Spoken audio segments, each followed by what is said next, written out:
Woohoo! Okay, climate. So with our last glacial maximum, LGM, this gets abbreviated this way a lot, this is the maximum extent during cold periods that glaciers would have extended to. Most of North America has this Laurentide ice sheet. This kind of centers over northern Canada, and this is what extends the furthest south by far. So it's taking advantage of these lower areas around our Great Lakes. This is why much of the geology around the Midwest here is super, super boring, because it got completely run over by a really, really big glacier. I get to say that I lived in Ohio for a year, and Ohio is completely flat. And if you don't believe me, at Oberlin, they talk about the hill on campus, which is spread out over an entire block and is literally about 4 or 5 feet taller than the surrounding edges. That's how flat much of Ohio is. Because mile of ice over the top of it, like bulldozer. We have a bit of a different setup in the West Coast here, though. So we have mountain range running along here, our kind of coastal Cascades, and where they sort of meet a little bit with the Rockies up here. And this is called the Cordilleran, so mountains. And as we go into periods of melting, interglacials, the retreat of these two sets of glaciers leaves this large corridor in between these two big bodies of ice. And we have a lot more sort of ice-free areas in our Pacific Northwest, West Coast in general. As we are melting glaciers and retreating glaciers, that meltwater has to go somewhere. So a lot of our river systems have effectively just a lot more water coming into them than we do today. And this really helps to carve the trajectory of a lot of these major sets of rivers. The Mississippi is huge today. It was much bigger, draining an entire continental glacier, and that really helped to sort of carve and establish it in its path. We've got some interesting, cool things going on over in the West here, and that we probably will run out of time, but I will post a PBS Eons video that's super cool and y'all should watch about our Missoula floods. So there was a little bit of our Cordilleran ice sheet that came down here kind of through Idaho, Montana, and blocked off the Snake River. So our river is coming over this way. This backed up an enormous lake of water around the city of now Missoula. So if you ever get a chance to go to Missoula, look up on the hills that surround the town. And there are these sort of bathtub rings way, way, way up on the hills. So ice dam, huge lake backs up. How stable is ice as a building material? Not great. Bursts through and floods the entire Pacific Northwest. So the Channel Scablands, really gross name, of Eastern Washington are this evidence of this massive, massive flood that flowed through the area. It comes around the corner into sort of this boundary between Washington and Oregon and hits the Columbia River Gorge. The catch is the Columbia River had already cut down through huge piles of basalt. Basalt's pretty hard, lava rock. So you have very limited area for water to go through. This is so much force trying to fit through a relatively narrow area that it backs water up, filling the entire Willamette Valley. So all of our really fertile sediments that people grow crops on and wine and whatever in the Willamette Valley are because of a ice age giant flood that happened at least 30 plus times. So ice dam extends, blocks up lake, lake floods across the entire Pacific Northwest. That's going to also become relevant for some of our fossils in the area. We are in areas shaped by a lot of fairly catastrophic events, which the last thing I'll add that's interesting about that is J. Harlan Bretz, the Washington geologist who originally proposed this idea of these huge floods. Folks basically didn't accept it because they were like, whoa, whoa, whoa, we are scientists. We don't do the biblical catastrophism. And he's like, but there's giant ripple marks. You can only see these ripple marks from a plane. Eventually, the problem was he didn't have a lake. He met somebody from Missoula and wow, they had a lake. So that'll be our story of pretty epic things happening in our Pleistocene.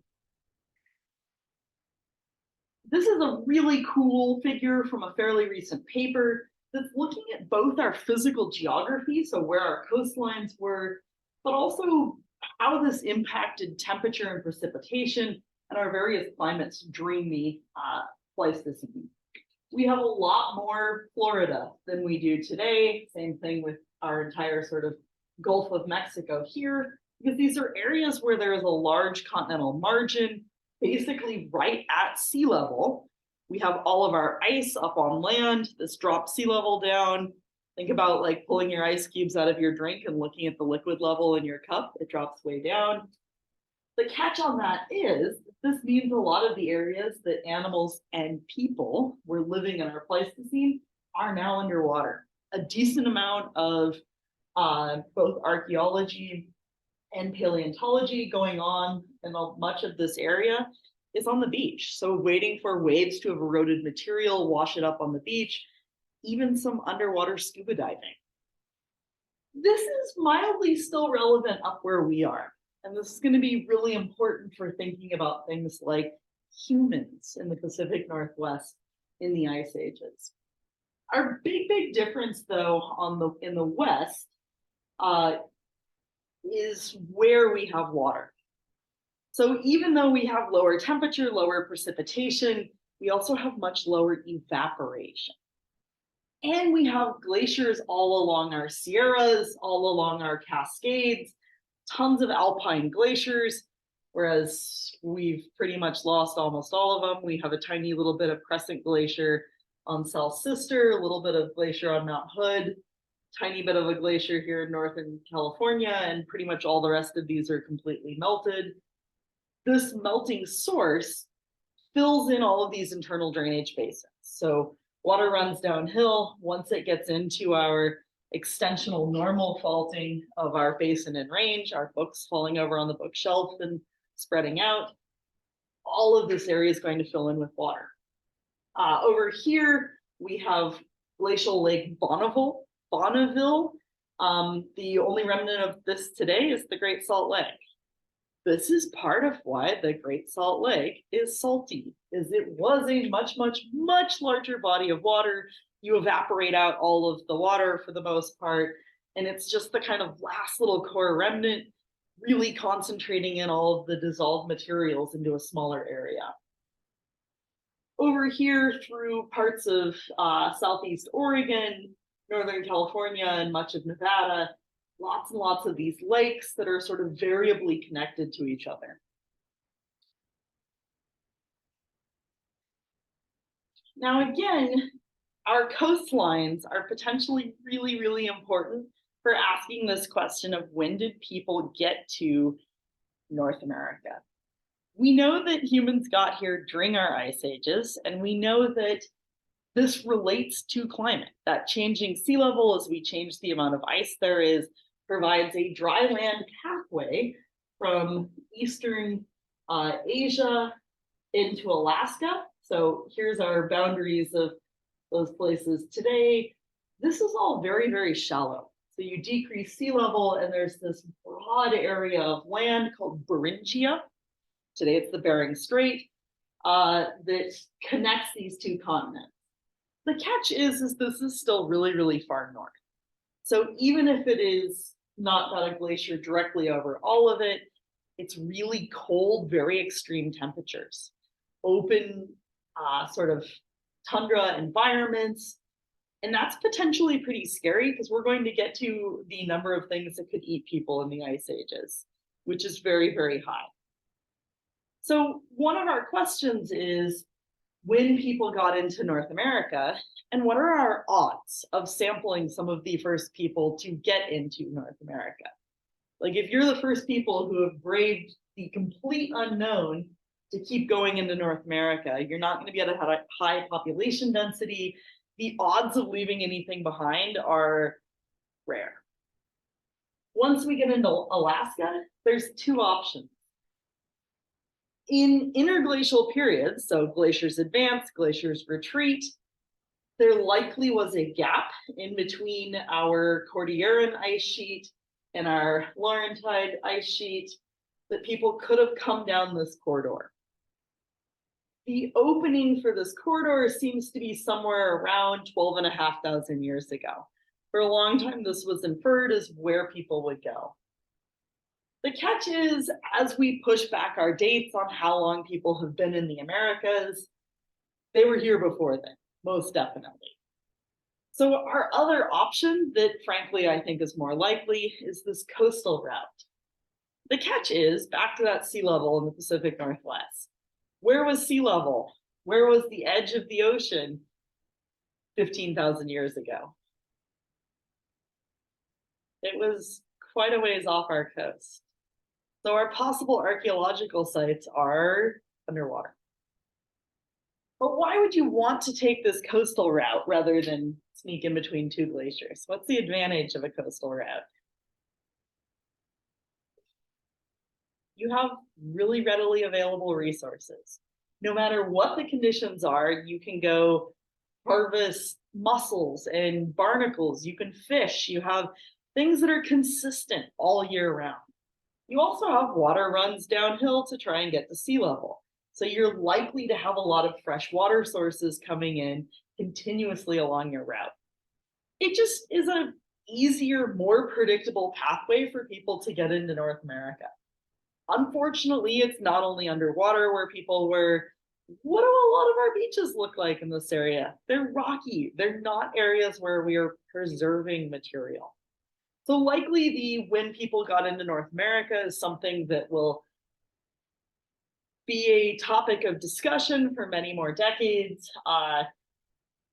If you are around next year, fall term is sort of a wash on what I'm teaching because y'all have taken that one. But winter term, I'm going to do geoarchaeology. So this is a topic we will cover a lot more. It's really fun. Come join.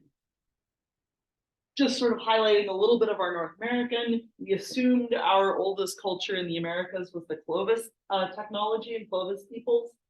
These were really important modifications to hunt large game effectively. A lot of our Clovis points are like this long. These are fairly big, worked in chert and obsidian. We'll get into a little bit of the geologic materials in lab today. One of our older pieces of evidence from up in Alaska that folks don't argue about, key part there, is this little section of a fossil horse jaw that has these cut marks on it.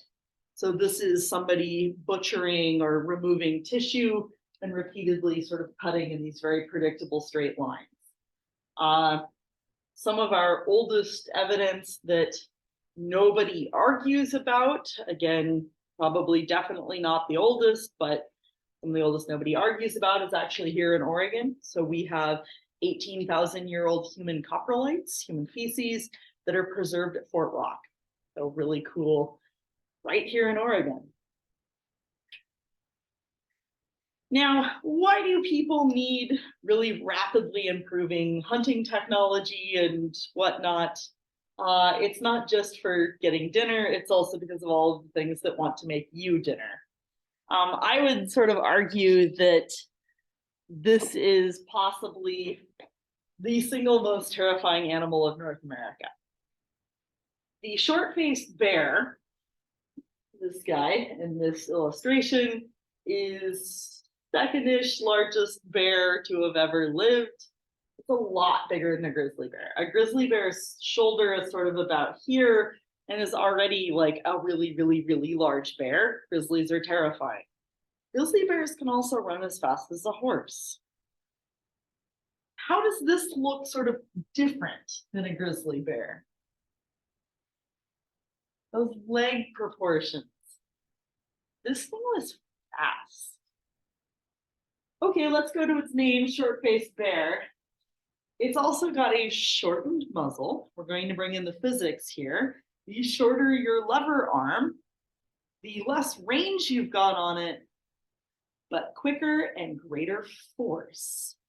So this is like a pit bull that's this tall at the shoulders, can run you down, and is a bear. I present terrifying. And this is at La Brea, the Tar Pits Museum, and They are intimidating to see the whole skeleton. One that I would be remiss not mentioning in Oregon is that we also had giant beavers. As much as a tree is cool and I should give more plant love, like, we should have this as our state fossil in Oregon. Hot take. It's literally a giant beaver and we're the beaver state. They did have some differences. They did not have a paddle-shaped tail, but we are pretty sure that they were still swimming. They might have even been building dams. And one of the cooler, weird talks I've ever been to at a conference, somebody took a skull of the giant beaver, regular beaver skull, giant beaver. They did a CT scan and they did a 3D print of its sinuses and then blew into them. And it made this super deep honking noise when you push air through its sinuses. And we can hear a bit of the honk. A lot of it is below the level of human hearing. And their hypothesis was they may have been doing these low frequency honks at each other to communicate possibly over many, many miles and these huge interconnected lakes and river systems in the Pleistocene.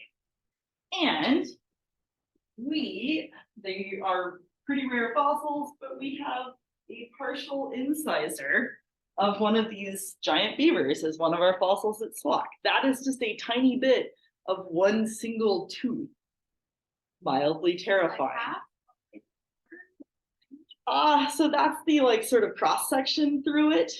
That whole tooth would be about like a curve this long that it fit on. So that's like this little part right here, and this curves way, way, way up into the skull.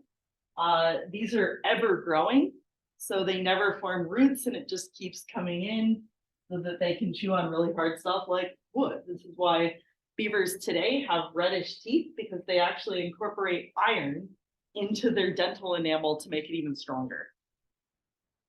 Cool, weird things. Okay, so another one that is maybe a little funny to mention up here in Oregon, but it's one of our cooler stories of how our ecology today is still shaped by ice ages, are Joshua trees. So this is our extent of Joshua trees today. They're in these kind of very patchy little distributions. They have very specific temperature requirements. They can't stand too hot in the summer or they die, although they can get fairly hot. Likewise, with sort of cold regimes, they live out in the desert. They're really cool, weird trees. They're actually in the lily family. So they have these sort of lily-like flowers and these big seed pods they produce afterwards. Where they are today has always been this kind of mystery, because we know from Ice Age deposits, they had this kind of broader sort of area that they live, and they don't seem to be doing a great job of tracking their climate. Many other plants that we see where they are in the ice ages, we can watch them move along with their climate coming out of our Pleistocene. These guys don't track their habitats. And this is probably part of why this is now a very rare tree. We have Joshua Trees National Park, and it is estimated in the next 50 years, our climate may change enough that Joshua Trees National Park may not be within the envelope of climate that actually supports Joshua trees. We've got to bring in broader ecology to understand why these things aren't where we expect them to be. And that's because their seed dispersal is extinct. At the end of the Pleistocene, when we lose most of our megafauna, animals over about 100 pounds, large stuff, the thing that ate Joshua trees, wandered around and pooped out their seeds, died. The Shasta giant ground sloth is one of these South American critters that gets into North America and is reasonably successful in North America until the end of the ice ages, when it dies. This is one of our smallest of the giant ground sloths. It's still a several 100-pound animal. We've still got all of the sloth weirdness, and that it's got big enough claws. It's walking on its knuckles and walking on the sides of its hind feet so that it can have huge old claws. These guys were really good at going into caves and pooping. So there is a cave in the Grand Canyon that Shasta giant ground sloths used probably over many, many, many generations that had over 200 square meters of sloth poop in it. When I was at Berkeley, just in the collections, they have this like plexiglass container that's like a square like that and about this tall, and it is solid Ice Age sloth poop. They're like big old dried sloth poops, and they have lots of little fibery plant materials in them. One of the main things making up the sloth poop is bits of Joshua trees. So this was how Joshua seeds were transported around, how they could track their climate. The sloths had a wider range than the Joshua trees. So effectively, they would eat the Joshua tree, wander off into a new area, poop, and they've provided fertilizer and a nice place for your Joshua tree to grow. This brings in some interesting arguments, though. Do we artificially assist with helping an organism fight climate change? There's both sides to this. Maybe it's not natural if we human assist moving this. We then have to add in the question, though, of why are these extinct? Why did most of our large animals die at the end of the Pleistocene?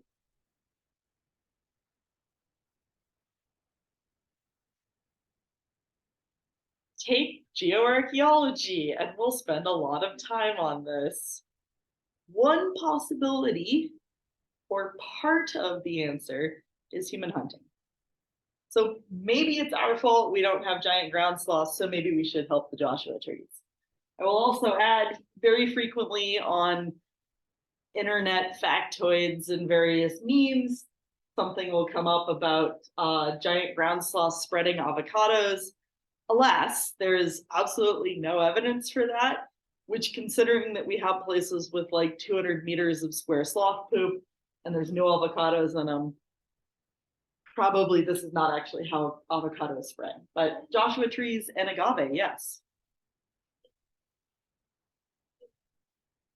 It is really weird. And both people I know who work on giant ground sloths are like, no, stop with the avocados.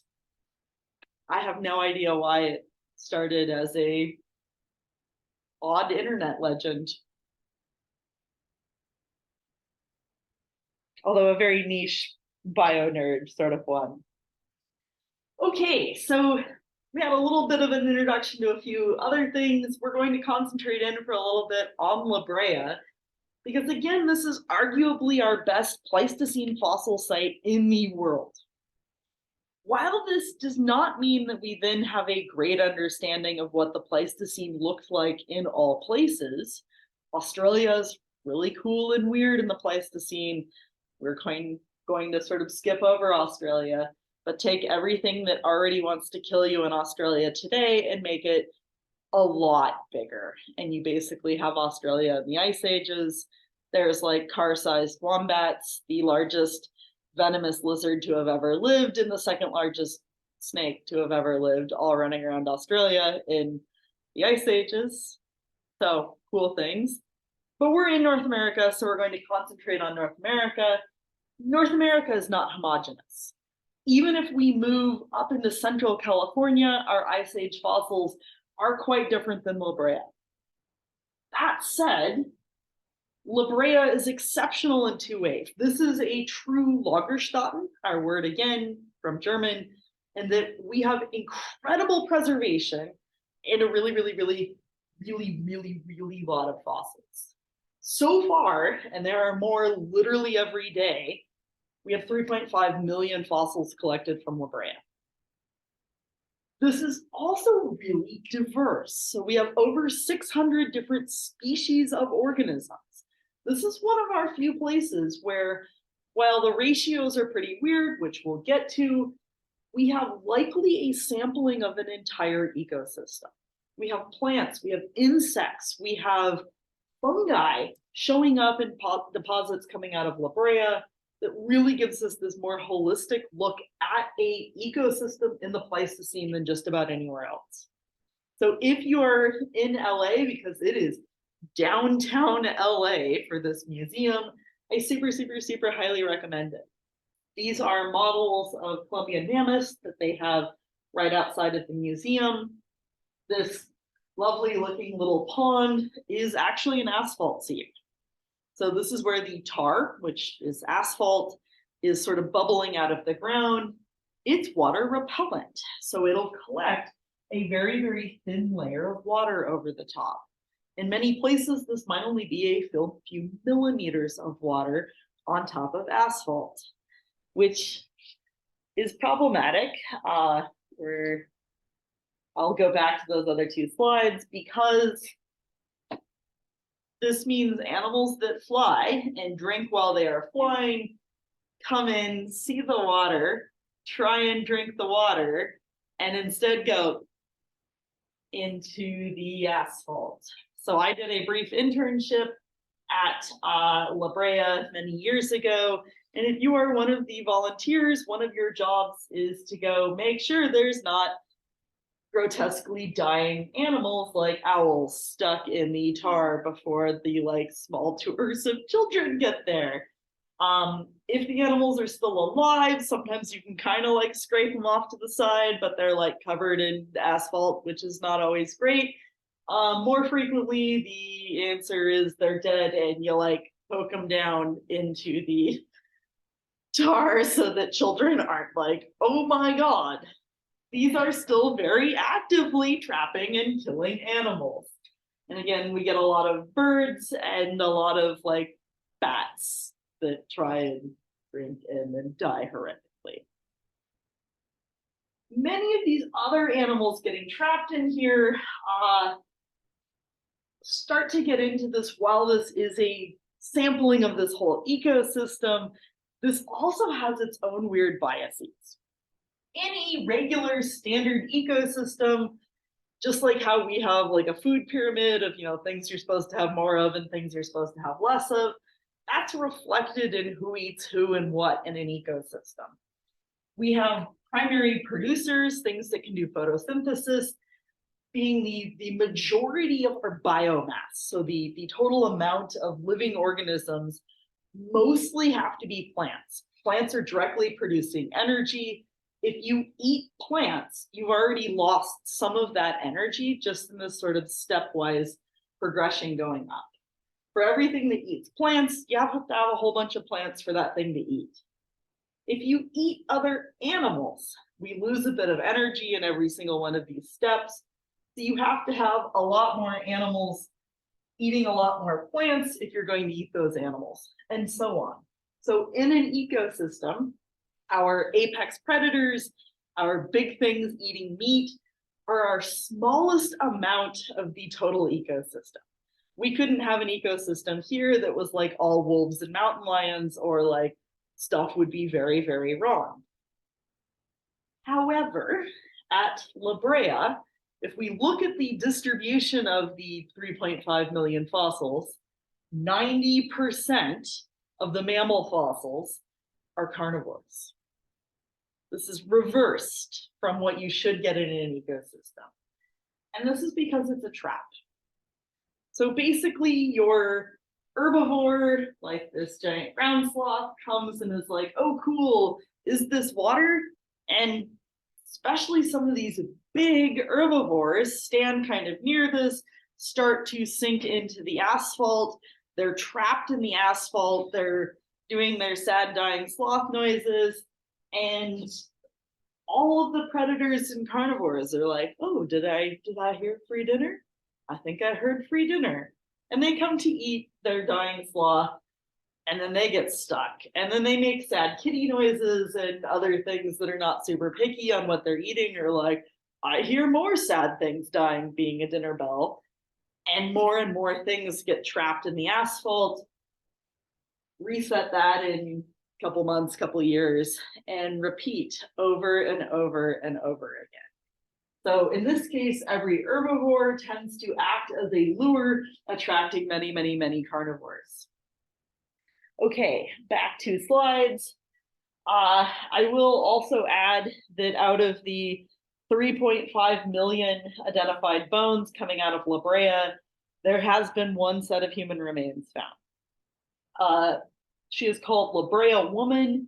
given some physical characteristics of the skull, the phenotypic, so basically physical attributes of men and women tend to have these bell curve distributions where there is definitely overlapping normal natural range in the middle, but there are some characteristics that tend to be more associated with different sex chromosomes.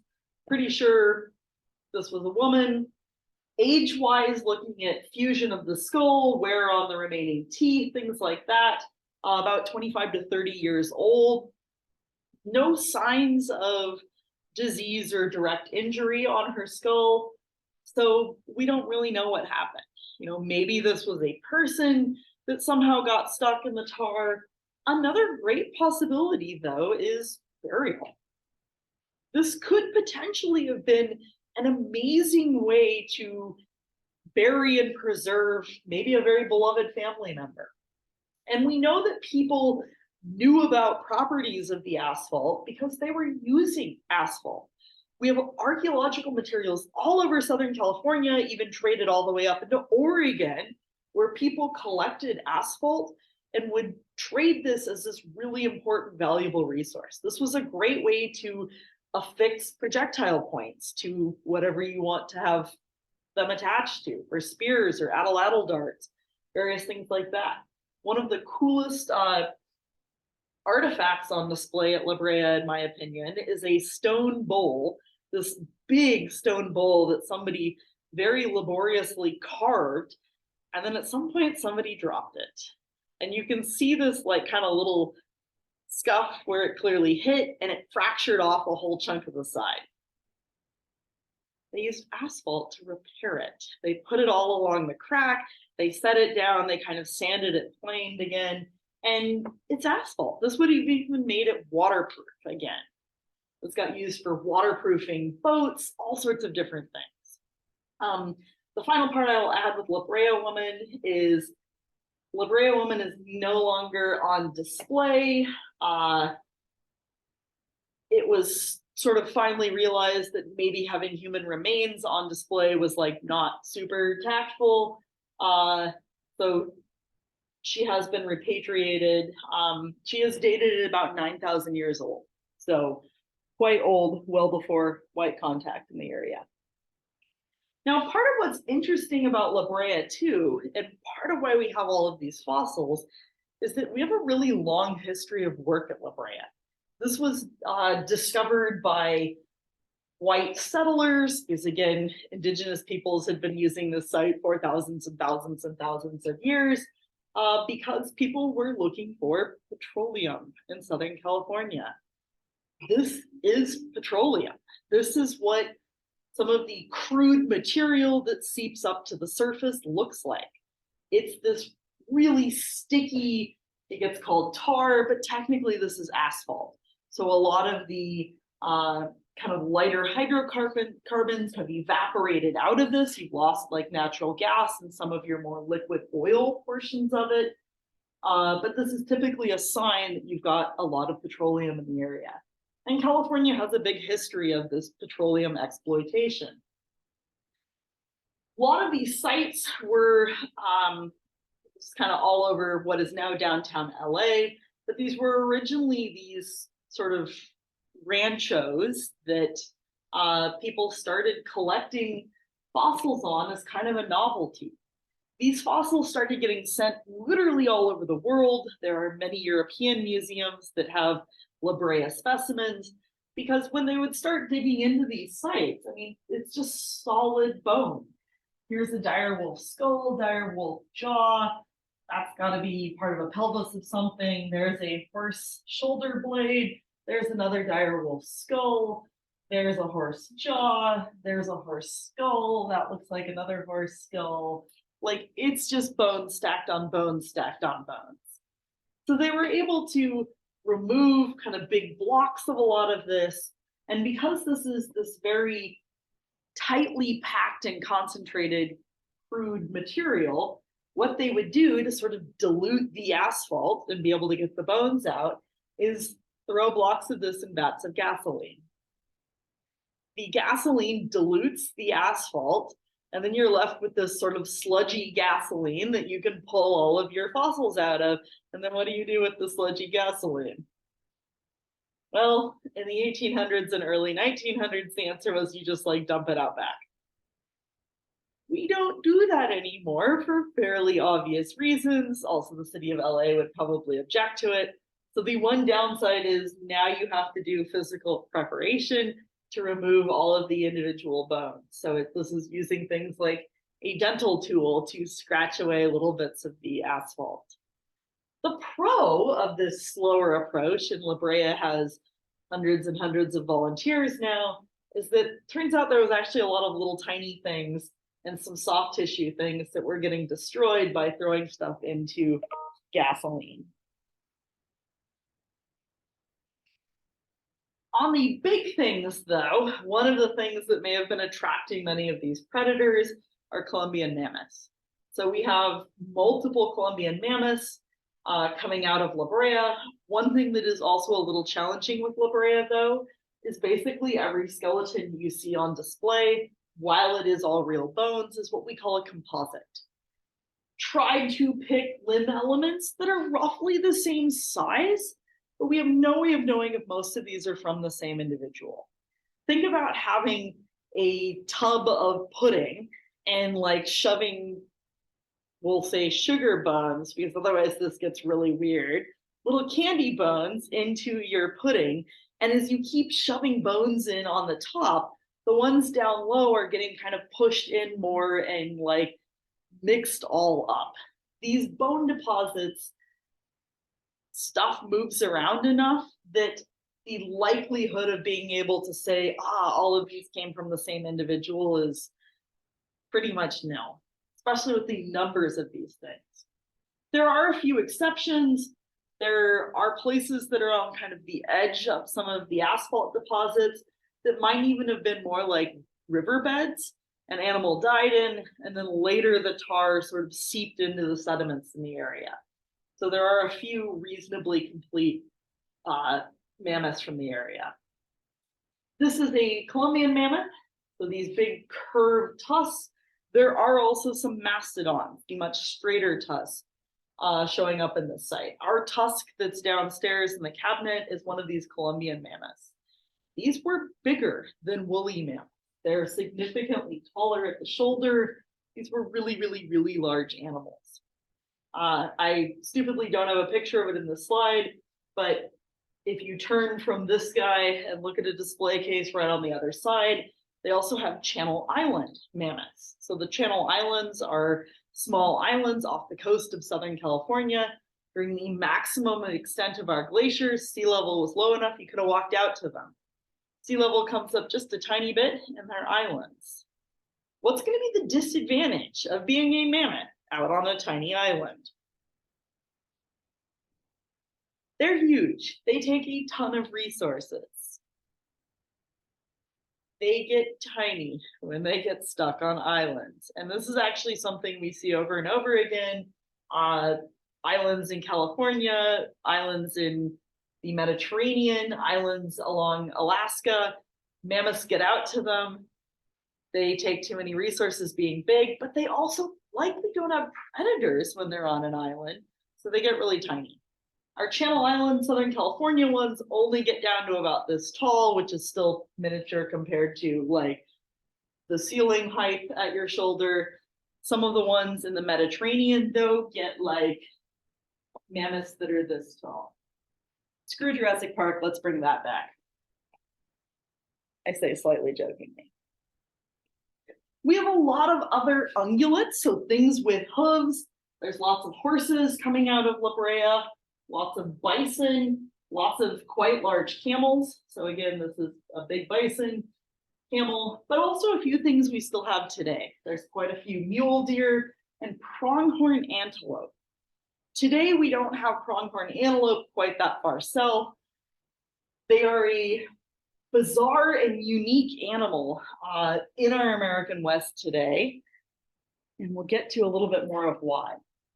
Now, our single most common fossil coming out of La Brea are direwolves. This is a tiny little subset they have an entire wall of direwolf skulls. Just floor to ceiling, stacked like this. And that's only a small sampling of what the over 4,000 complete skulls of direwolves that are coming out of La Brea. Part of why there was likely so many direwolves, we're going to get into behavior. Like today, we're pretty sure that direwolves, like today's gray wolves, were pack hunters. So if you're trying to eat something that has gotten itself partially caught in the asphalt, you have an entire group of your family and friends to help you, or all get stuck together. We also have some really neat evidence for our direwolves and our Smilodon that we already sort of briefly mentioned, our saber-toothed kitties. And then one thing we also see with these La Brea specimens are healed injuries. So like really, really horrible injuries. There is a direwolf femur, so thigh bone, where it dislocated its leg, like its entire hind leg got dislocated out of its hip. The top of the femur shoved up past where it should have fit into its hip and ground a new hip socket into the top of its hip. The bone remodeled and re-peeled. That implies this animal lived for months or years after this injury that probably would have at least initially prevented it from hunting. This implies some group care, that you're living in a group that allows you to have a share of the food. And we have a really cool example of that. We have he's not attached on here, so just be a little careful. That is a single toe of one of our saber-toothed cats. And notice how it kind of has this like cauliflower texture at one end. That's a healed injury. So this cat broke or totally crunched up its foot. It had to have enough time to completely re-heal and remodel the bone, probably meaning that its family was sort of helping feed it and allowing it to come along. Recently, direwolves got reclassified. Paleontology is like constantly in flux and changes its own science, and that direwolves had previously been called Canis dirus. We have Canis lupus as our wolves today. All of our dogs are Canis as well. These guys actually have a fair amount of differences, it turns out, and we think their last common ancestor was millions of years ago. So these guys got moved into their own genus, Aetoscion, and they are now Aetoscion dirus, which is kind of cool. Another one of our important predators, our third most common predator after our direwolves and our saber-toothed kitties, are coyotes. Now, we still have coyotes today, but it's kind of cool because this is an example of how you can change a little bit what you do in an ecosystem depending on who the other players were. We had dire wolves and regular gray wolves that we still have today also at La Brea. The dire wolves were the big boys, so both wolves, gray wolves, and coyotes were smaller than they were today. Once the dire wolves die off at the end of our Pleistocene, both coyotes and gray wolves get a bit bigger to sort of slightly move into that open niche in an ecosystem. Coyotes today are one of our most widespread, what we call mesocarnivores, so meso middle. They're not like literally the top dog, but they are sort of important parts in this middle of the ecosystem.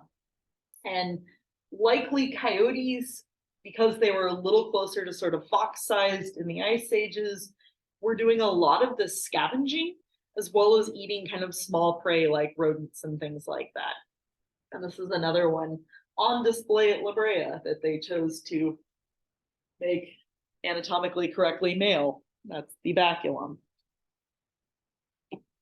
Our second most common fossil is the Smilodon fatalis. This is the state fossil of California. Interestingly, We have dire wolves from Oregon. We have coyotes. We have wolves. We even have short-faced bears and giant beavers. We have yet to find Smilodon in the state of Oregon. I bet it's there. Washington has a Smilodon. Damn it, I think we should have one too. So hopefully, as we continue looking at Oregon Ice Age deposits, we'll find one of these kitties because they're pretty cool and they're very different than any of our cats today. Again, likely pack hunting, group hunting, sort of like lions today, but unlike lions that wait and then chase down their prey, we think these were really ambush hunters. They're pretty oddly proportioned when we look at their skeletons. They skip leg day evolutionarily. They have these tiny little legs, kind of this low slung hind end, and then these incredibly beefy, strong forearms. We think these animals, as a group, would jump on their prey, wrestle it down with those huge forearms. And then another really cool talk I went to at a conference once, somebody built a metal model of Smilodon and took some horses that had to be euthanized for other reasons and demonstrated that with a single bite, with these teeth and their estimated bite force, you could sever both the windpipe and the jugular of a horse. Like a whole ass horse, just stab. So really powerful predator. I'd mentioned we would come back to our pronghorns, and this is why. Another one of our very, very cool predators of the Ice Age in North America is the North American cheetah. This is an animal that we're pretty sure is a much closer relative to mountain lions than cheetahs today, but it has a lot of the same physical modifications that cheetahs do. Cheetahs, and this is a great trivia factoid, cheetahs are the only cats that can't retract their claws. So normal kitties can pull their claws back in. They only put their little murder mittens out when they want to hook onto you. Cheetahs always have their claws out because these are effectively like the cleats on a sprinter's shoes. You've got to be able to grip into the ground to push off and go fast. They also have a really long back, and they have modification to their vertebrae. If you touch your back, the little bumps are the process sticking off the top of each vertebrae. They reduce those a whole bunch so that you can fold your back basically farther. If you can flex and then really fold in half, you greatly increase the length of your stride. Today, pronghorns are the second fastest land animal in the world after cheetahs. They are by far and away the fastest thing in North America, which initially was this sort of odd question of why are you that fast when nothing in North America today can get even close to the speed of a pronghorn? Their predator was that fast, and today's pronghorns have stayed that fast because this is actually how they compete for mates. Even though they have their cool little horn things, they don't wrestle or like stab each other like deer. Males race. And the fastest male gets to control the best territory that then the herds of females are more likely to spend more time in. Pronghorns are cool and weird. I like mammals. I study mammals. That is arguably the big story of La Brea. But what really makes La Brea exceptional and unusual are the presence of some of these other things. Birds have a totally shit fossil record. Like they just don't fossilize. How do bird bones differ from mammal bones? They're hollow. That means they're a lot easier to break and crunch and totally destroy. We often don't preserve birds, especially birds living in kind of open, deforested environments. We have great records of things like penguins that are living in an environment that is collecting sediment and fossilizing. This is one of the few exceptions, though. There are over 163 species of birds found at La Brea. And they include some things that we still have today, like turkeys are a very common animal stuck in the tar. Knowing how smart turkeys are, that one honestly doesn't surprise me. They probably just like walked straight into the tar and were like, oops. But also we have some really cool extinct things. So condors are already our largest flying birds today. Giant condors are even bigger. Some of the models I've seen for the estimated wingspans of these guys are from about the wall to around here. Yeah, this is a very, very, very, very large flying bird that, assuming it's like condors today, is probably mostly a scavenger, but if you have talons and a large hooked beak, you can probably eat whatever you really want. Also on the exceptional preservation side for this Lagerstätten, we have insects preserved at La Brea. This terrible photograph is one of mine because it's sort of oddly lit behind glass, tucked back in a corner that basically nobody looks at. And I think this is one of the coolest fossils at La Brea. It's dragonflies. Here's head, wings, head, body, wings of dragonflies. That same sort of thing probably came in being like, cool, water. And the water was like a 1 millimeter thick layer, and then they got stuck in the tar. There are dung beetles. There's even balls of dung that little dung beetles were like, la, la, la, la, la, and then rolled into tar, and sad ending for beetles, and poop, meaning, wow, it got preserved. So exceptional preservation of a lot of these different things. Okay, so I'm doing fine on time. La Brea, arguably our best Pleistocene site in the world. It's far from the only one even in North America, or we even have some in Oregon. I would argue maybe our next best Pleistocene site in North America is Natural Trap Cave. Now, the tar at La Brea is a trap. These animals come, they get mired in the asphalt, they attract many other animals that also become mired. Repeat this over and over again. This results in that sort of flipped ratio where we have mostly carnivores and then fewer and fewer herbivores. Natural Trap Cave is going to be another trap that's going to flip that ratio much more back to what we kind of expect to see in an ecosystem. This is going to be mostly large herbivores and fewer other things. We're also not going to get as many of some of our kind of rare things, not as great a sampling of an entire ecosystem, because Natural Trap Cave works in that there is a hole in the ground. That's a adult person for scale, so like reasonable hole in the ground, but like not huge, sort of maybe like the space between 4 of our desks here in the classroom. And this is in Wyoming out in a prairie.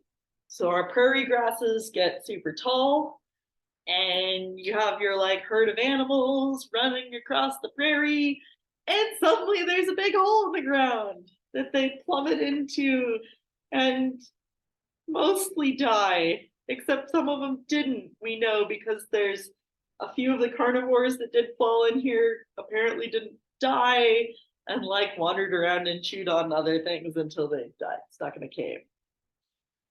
Unless you can fly, you're probably not getting back out of this cave, or are a very small mammal that might be able to like scamper up this. Some of our small mammal bones in this site are likely accumulated by pack rats. They're a type of native rat in the Americas that sort of look like a rat with a fluffy tail, which makes them cuter. And they're called pack rats because they make these big nests and take things from their environment and stash them in their nest. That's really cool because they gather plants and bones and all sorts of little things from the environment that they're living in. And then the part where this gets really gross is they pee on their nests. And they are desert animals who want to limit the amount of water they release. And so their urine crystallizes super fast. It crystallizes so fast, it looks like amber, to the point we call it amber rat. When I used to get to teach field courses in Eastern Oregon, inevitably I would have some poor geology student be like, what is this weird mineral I found? I can't figure out what this is. I'm like, it's rat pee, which they're always really happy because they, being geology students, possibly have already licked it. This is a warning on maybe don't lick everything.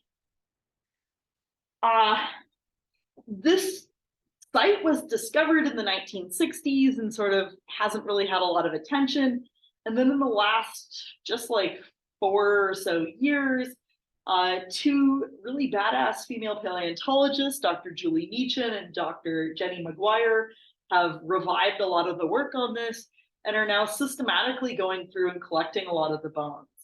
Now, what's cool about this new sort of set of research being done on this is previously a lot of paleontology was effectively stamp collecting. Like, go in, get the fossil, yay, it's pretty, done, move on. Now we're trying to ask a lot of these scientific questions. Rather than just this historical survey of science, we're trying to ask the who, what, why, and how using bones or other fossils as a method to study this. So because things would plummet into the cave and die, you have these little layers built up that actually represent tens of thousands of years. So looking at in the middle of our glacial maxima to now, since stuff is still falling into these caves and dying, several years ago, they have a little fence around the top of the hole now. There was a storm and part of the fence blew over and this guy's herd of cows died, plummeting into the cave. So like still collecting things, oops. We can look at how communities change through time by very accurately telling what layer all of these fossils are from. And this highlights part of why that kind of geology aspect of our data is so vital in paleontology. Part of why I just got 3 boxes of awesome fossils and casts of fossils to use as teaching specimens here at SWAC that were donated by Berkeley, because they are fossils that don't have any information on where they're from. We don't know where they're from. We don't know what kind of rocks they were coming out of. Without the geology context, they're pretty, they're cool that I'll be able to be like, look at this tiny little horse skull in future classes, but they're not really scientifically useful. So data really, really matters. And this is something that we're trying to, as paleontologists, hopefully make a bigger part of sort of public perception of paleontology, because amateurs are really important in this field. Most of my fossil sites were found by amateurs. The new whale I'm going to work on, a guy collected himself somehow, because it's apparently 600 pounds. We need amateurs to know that this kind of data really, really matters if they're going to participate in this field as well. We're going to get kind of progressively more obscure, and I'm sort of bringing it back to our Pacific Northwest for some of these Ice Age sites. Plants are really important too, even though y'all have had an entire term to see my vertebrate/mammal bias. One of our really cool examples of everything is not in the only place it can live today. Many things are just where they happen to have gotten kind of stuck coming out of the ice ages, is the lost forest of Oregon. So this is near Christmas Valley, kind of down here in this sort of very open, arid area in central southern Oregon. And it's this pocket of spruce trees. We get spruce here on the coast, basically from here on northwards. We typically think of these as like fairly cold-loving, water-loving trees, and yet there's this tiny little pocket forest of them in eastern Oregon. We think this was a sort of leftover of these trees growing on the edge of one of these ice age lakes, and they just still are there because that's where they are. This kind of stuff to me actually gives me a really lot of hope for the resiliency of species and ecosystems in the face of anthropogenic climate change. If we're saying, oh, this tree, everywhere we see it growing today, it's colder and wetter, so it's going to be totally fucked in climate change, we need to remember there's cases where we have a spruce tree living in dry, hot Eastern Oregon. Even more hopeful in my book are pikas. Pikas get used as the poster adorable little children of animals that are supposed to be really fucked by climate change. Pikas, in most of the global range that they live in, are alpine animals. They live at high elevations. in a narrow band of temperature and precipitation conditions. The idea being, as climate warms, your area that you can live in gets higher and higher and higher on the mountain until you run out of mountain, and then you can't go down a mountain and across to another bigger, taller mountain to get back to your ecosystem. However, we have two places in the Pacific Northwest that break that. One of which is Craters of the Moon National Monument in Idaho, which are quite young basalt flows. This is out in the Snake River Plains. It gets really hot in the summer. This is also all lava rock, which collects a whole lot of heat and even makes what we call heat islands. They get even hotter, and yet it's like chocker block full of picas. Turns out the picas go down into cracks, and they're like caves. Caves moderate your temperature. So they have basically climate control and air conditioning that lets them live in an area they wouldn't have otherwise lived in. Maybe where we see picas in alpine environments is just this holdover of the ice ages. And even more hopeful, we get picas in the Columbia River Gorge between Oregon and Washington, especially the kind of central to a little bit eastern portions. And the main pika population area is just a little bit outside of Portland, where there was the Eagle Creek fire.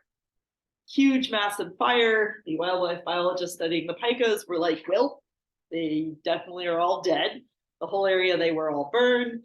And they came back after the fire, basically not expecting there to be anything. And the pikas are like, sup, dude? Because they have cracks and caves down into all of the basalt. And they're just like, we will wait for it to not be roasting outside. Good thing we like stocked an entire larder of hay and wildflowers. Anyways, so I think resiliency in the face of climate change is potentially very hopeful when we actually use paleontology to look at where organisms were in the ice ages and the extreme climate variation many of these organisms have already withstood. Bringing it even closer into home, though, we have an incredible fossil site in Western Oregon that unfortunately has had almost no attention. There are over 10,000 fossils curated into the University of Oregon Museum. If I had to guess, I think there's probably about another 5,000 that aren't curated. There's probably at least another 5,000 at the Woodburn High School, and some more in private collections that may or may not get donated to University of Oregon at some point. I know this 10,000 factoid because I'm the one who entered all of them into the database at University of Oregon to pay for one of my terms of grad school. A lot of deputy type. This site is, back to that first point, one of our Lake Missoula flood events. So this enormous flood sweeps across the Pacific Northwest. It can't make it out the mouth of the Columbia in between our basalt walls. It backs up all the way into our Willamette Valley. Once it's filled this huge area, it's not moving as fast. It drops out a lot of our sediment, all sorts of bones and things being carried along, animal carcasses, and then buries it all in a lot of silt really quickly. So this is an excellent way to make fossils get preserved. We see both large animals as well as a whole bunch of small animals. The unfortunate catch is, out of all of these probably 20,000 fossils that have been collected, only one single bone has been published in a scientific journal article. And to make it even worse, it's in a Chinese fossil bird journal, which has, as you might guess, a fairly small total readership it reaches. We have one of the giant condors from Oregon. This bone, larger than life here, but if I put it at the edge of my shoulder, it goes to about the middle of my forearm. It's very big.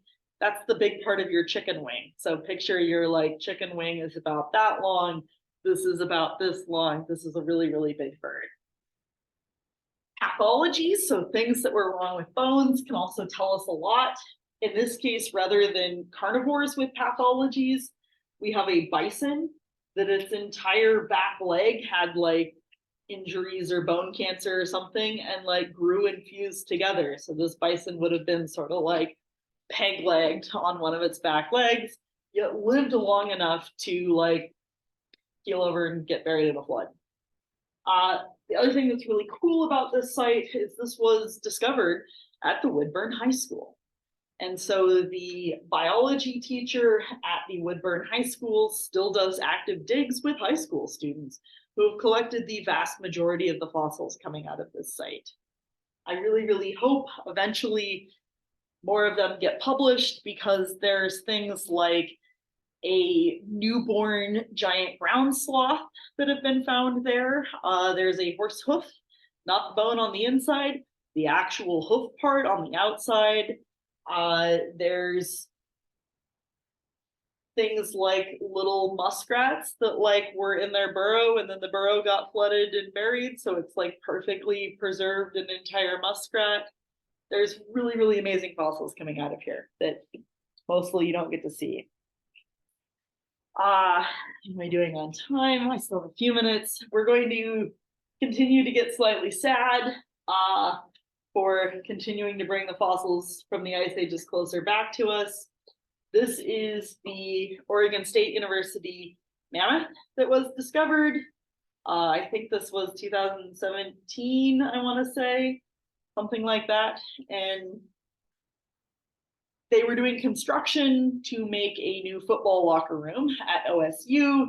They hit this end of the bone with a scraper and it kind of popped out and they were like, ooh, shit, that looks like something. They called in an anthropologist who was like, yeah, that's not human. And they were like, great, perfect. So we can just go right back to work on construction. Because fossils, vertebrate fossils, which are rare, are protected on federal lands in the United States. They're not necessarily protected on state lands. It is up to the individual state. Most states do not have significant state protection, including Oregon.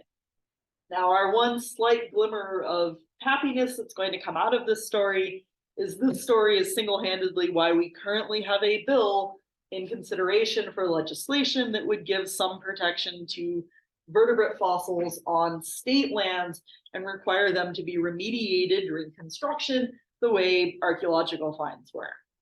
Now, the part where the story gets really sad is they've called in the archaeologist. He's like, yep, that ain't human. And they're like, cool, we're going to bulldoze it. And the guy was like, can I have 2 hours? And that's what they gave him, throwing a bit of shade at him because I think he deserves it. He did this on his own. He like called in 2 of his students and was like, this will be fun, rather than call the paleontologist who works on Ice Age material, Dr. Rebecca Terry, who was at OSU. Had they called Rebecca Terry at this point, Rebecca Terry would have called UO and we would have had like 9 paleontologists there as fast as we could. Even if they had only given us to the next morning, we could have like stuck the light bar on the top of my pickup truck and worked all night, because this is this end of this bone that they broke. This is the femur, thigh bone. This is the pelvis that the femur is in life position with. This is a tail vertebrae. This is a little bit of a lumbar vertebrae. This is a life position, all of the bones together, mammoth, going into the ground. So this part, the anthropologist stuck on a furniture moving dolly, put some sandbags on the side of it and covered it in plaster. So by the time we got it, it had completely molded. And what looks like a beautiful in position pelvis here was in 50 5-gallon buckets. There are no pieces of bone larger than about my palm that came out of this. And when we sieved through it, there's also giant ground sloth and horse that were mixed in with this. The rest of this mammoth, and presumably apparently some horses and sloths and whatnot, are under the OSU football locker room. They gave it some official name, which I don't remember and I refuse to acknowledge. All paleontologists at UO and OSU call this Crumbles the Mammoth. And I will finish Oops, well, I guess I won't finish because we're out of time, but my last really sad little bit of bringing back geology of our Pacific Northwest is the Willamette meteorite. So this is a meteorite that hit over Canada on an ice sheet during one of our Missoula floods, got iceberg rafted into the Willamette Valley, plumped off of a iceberg, and was a extremely important cultural site for a bunch of different indigenous groups, including the local Umpqua tribe. The Umpqua would come, and the way this meteorite was situated, it collected rainwater, and they had a very specific ceremony involving taking rainwater out and putting your previous year's rainwater back into the meteorite. It was then taken by a white guy who moved it to his farm and then sold it to the American Museum of Natural History. So it is now on display at the American Museum of Natural History in New York. This was challenged in courts multiple times. The courts acknowledged that it really does belong to the indigenous peoples of Oregon. So they said, as soon as it is not on display, it has to be returned. When the AMNH remodeled their space exhibit, they stuck a piece of plywood up on the edge of a hallway with a peephole cut in it that said, "See the Willamette meteorite," so that it was technically still on display, and then remodeled the entire room and exhibit around the meteorite rather than move it. Yay, colonialism. Okay, that's it. See you for lab. Remember, lab is for funsies. If you have done all of your labs, you do not have to do it, although you might still want to show up even briefly because I'll have some cool fossils out and your midterm twos. Huzzah! Fun times, sort of.